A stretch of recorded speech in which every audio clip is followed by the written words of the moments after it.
So this is joint work I did with my advisor, Yiling Chen. So it is a well-documented fact that groups face disparate outcomes in their employment opportunities, their wage prospects. And so a big question that we want to ask about this is how these differences have managed to persist over time, right? We don't, well, maybe we do, but live in a world in which it's absolutely legal to prohibit any economic opportunities or job opportunities strictly on the basis of group membership. But, you know, another rampant, so that's taste-based discrimination, another rampant form of discrimination called statistical discrimination is common in all venues. So that's when I reason about a particular individual by reasoning about the group to which the individual belongs. And this happens sort of all the time, and it's how we deal with missing information problems. And this framework of statistical discrimination gives us a conceptual perspective to understand how we can get asymmetric outcomes at equilibrium, that is, disparate outcomes in wage prospects for members of different groups, even when everybody is acting rationally. Everybody is best responding to each other, doing the right things, and we still get these asymmetric equilibria. So how does that happen? This is really important. I'm going to assume ex ante identical group abilities. This is important not just, first, it's the common assumption in the labor economics literature, but second, I want to have, you know, sort of all my cards on the table face up. That's the worldview that I'm coming in here with. So the labor market is a venue of hidden information, right? Firms want to hire the best workers, so here crudely termed as their individual ability levels. But that individual ability level is hidden to them. What they see instead is a sort of noisy signal, which is the candidate's investment levels. That's their education, so maybe it's your college credentials or your vocational training.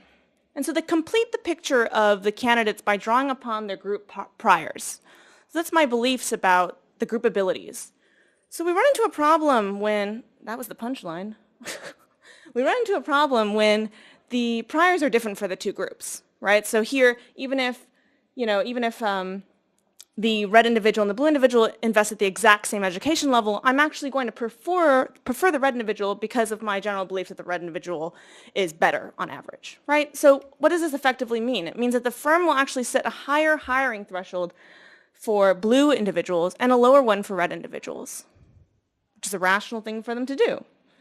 Workers, seeing this, will internalize these hiring thresholds, which will affect their investment decisions, right? So returning to this red and blue individual, perhaps they have the exact same ability level and they can afford to invest at the same level. But if I'm a blue individual here, I know that I'm actually going to get a lower expected wage, a lower reward for that same investment. So interestingly, there's actually a lower education incentive for the blue individual and a higher one for the red one. And so what we see here is, paradoxically, we get a self-fulfilling prophecy in which the group that was thought to be less qualified actually ends up being less qualified. This is a classic example of an asymmetric equilibrium in economics.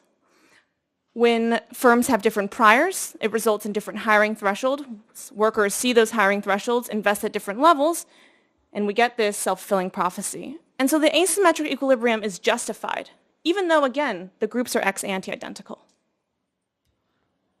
So I'm actually going to use group reputation to stand in for these firm priors because it's a way for us to think about maybe the unequal societal standing and why the firms might agree on what the group distributions are. And that'll actually play a key role in the model that I'll bring up next, in which there's this feedback relationship between a group reputation and individual reputation. Yeah. I can hold it later if you prefer, but for that thing. So if I see two individuals that have the same individual investment level, yeah, and I have a prior belief that the blue group is a lower sort of mean than the higher, wouldn't I actually be more impressed by the credentials of the blue individual because relative to their baseline, they seem to be doing better and they're in a higher percentile essentially?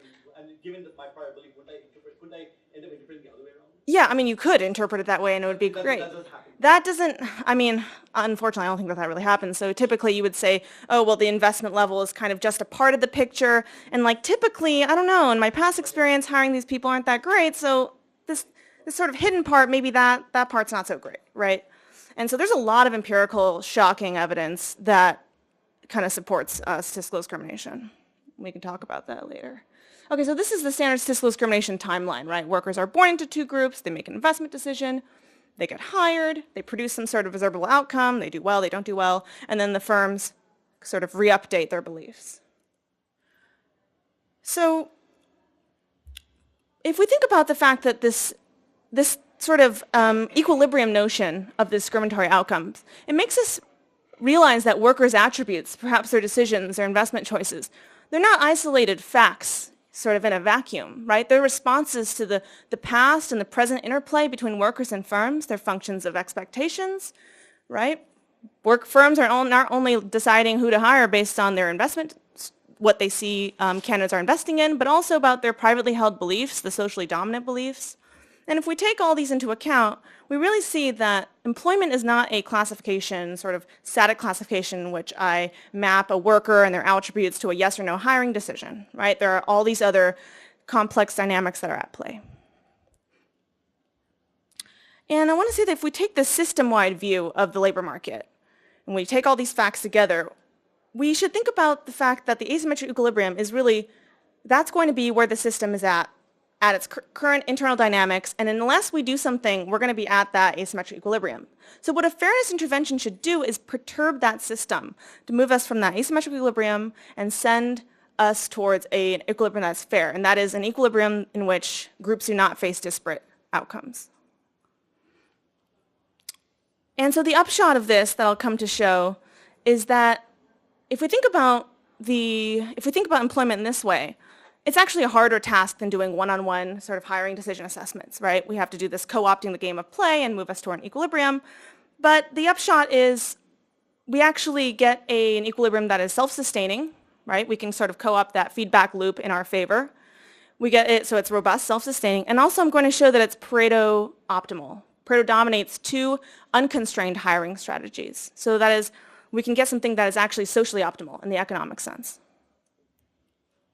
So just to be explicit here, the fairness constraint that we're dealing with here is, I think, demographic fairness or group fairness, in which your probability of being hired is conditionally independent of your group membership.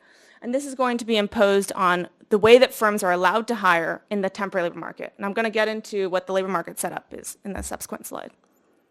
So remember, this was the standard statistical discrimination timeline. And voila, I'm going to do a segmentation of the labor market into a temporary labor market and a permanent labor market. This is a standard move in labor economics, but it's also because it sort of corresponds to a reality.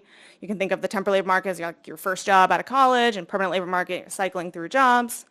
But also I think what's probably more important for this audience is that it kind of corresponds nicely to these two big notions of fairness that we kind of have. So there's that meritocratic fairness, and then there's this group-based fairness, right? So we can think of the temporary labor market constraint on firms' hiring strategies as ensuring that group-based fairness, and then the permanent labor market lack of constraint, so there will be no constraint in the permanent labor market, as ensuring individual-based fairness.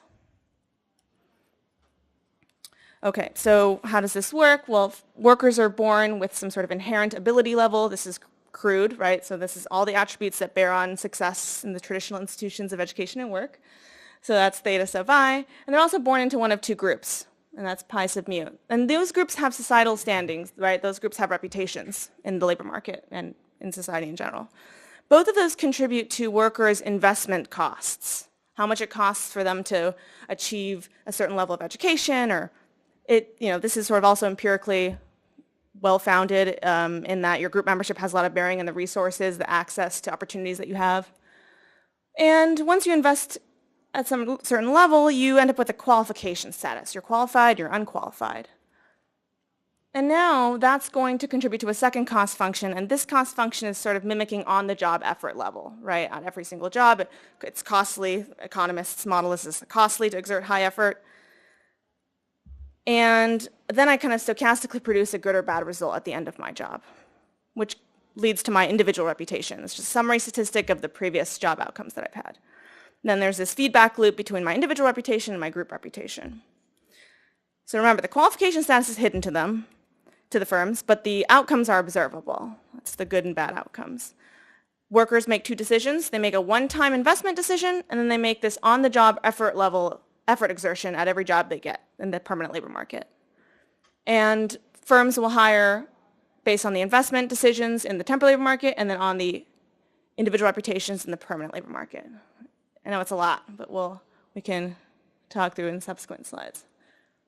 Okay, so again, groups share identical ability distributions. That's the inherently equal assumption, and I do that by having this CDF of ability levels in each group be identical. So any differences that you might see in unequal sort of investment levels, that's going to be due to the unequal societal standing, which contributes to different costs. Cost investment mimicking cost of education, and effort is mimicking of on-the-job exertion. There are positive returns to investment, positive returns to effort exertion. So I'm more likely to be qualified if I invest in more education, but I'm more likely to be producing a good outcome if I exert high effort. Individual reputation. So this is if I have my previous job history is I was good, bad, bad, good, good, bad. It's like a 0.5. And then individual reputation is feeding into collective reputation.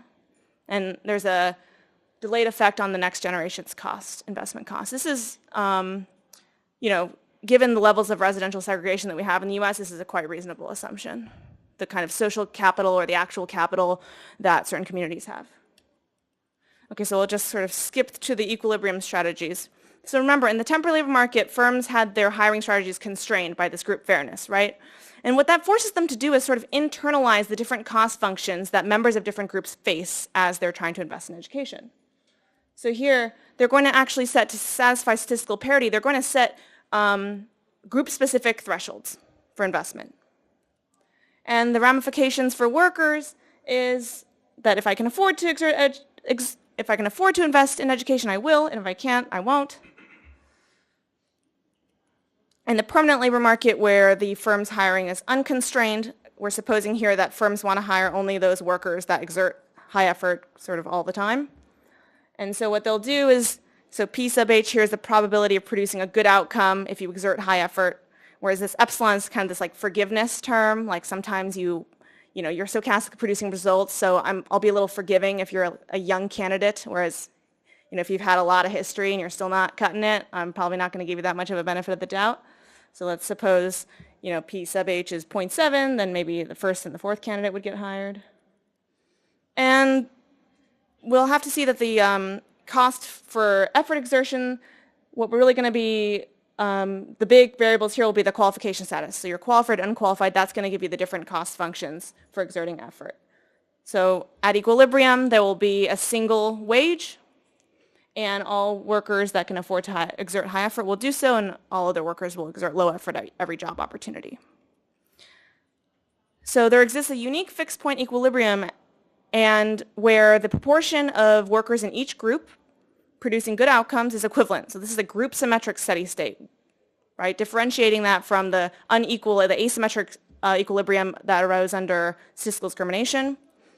Individual reputation feeds into the collective reputation, which then has ramifications for the cost functions for future generations.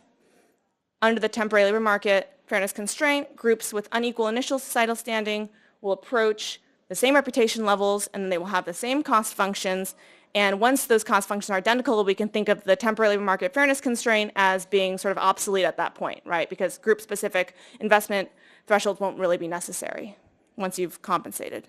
So I want to compare this to a group blind case. So let's suppose we have a group blind hiring in which black workers have a lower societal reputation than white workers. So we've got the same situation that we had earlier in the group fair case. So the blue line represents the group fair case. Under group blind, there'll be a single threshold, and they'll lead to these sort of ability thresholds that we can rank. And what are the ramifications on workers? Well, here we have the blue CDF here is the workers that are going to be hired under the group fair hiring regime. Purple is group blind. So you can see that to the left of theta B bar, it's lower because black workers are not being hired, but to the right, both types of workers are, and that's why the two lines coincide. And let's suppose that at equilibrium, the permanent labor market threshold is this theta hat. So everybody to the right of this line is going to be hired at equilibrium. Well, we can quickly see here that in this gray shaded region, there are black workers that are not being hired under the group blind case that otherwise would have been hired under the group fair regime. And more importantly, the firms would actually want to hire them. Moreover, you have workers to the left of the dotted line, white workers that are only hired under the group blind case. They're not better off either because they're not hired at equilibrium. So this is group fair hiring equilibrium. Pareto dominates the group blind equilibrium, right? Nobody is better off, and there's a group that is actually strictly better off. Nobody's worse off. Okay, so at the beginning of this talk, I provide some technical reasons for why I think that the dynamic game setting is the appropriate setting to think about fairness in the labor market. And now I want to give some reasons for why I think it's the correct sort of empirically, sociologically, historically informed way for us to think about fairness. In nearly all societal domains in which fairness is an issue, past and current social relations continue to, let's say, create the sets of opportunities, resources, conditions that affect outcomes and choices today, right? So the agent attributes, we can't treat those as a priori givens the way that we might in a standard learning formulation of the problem.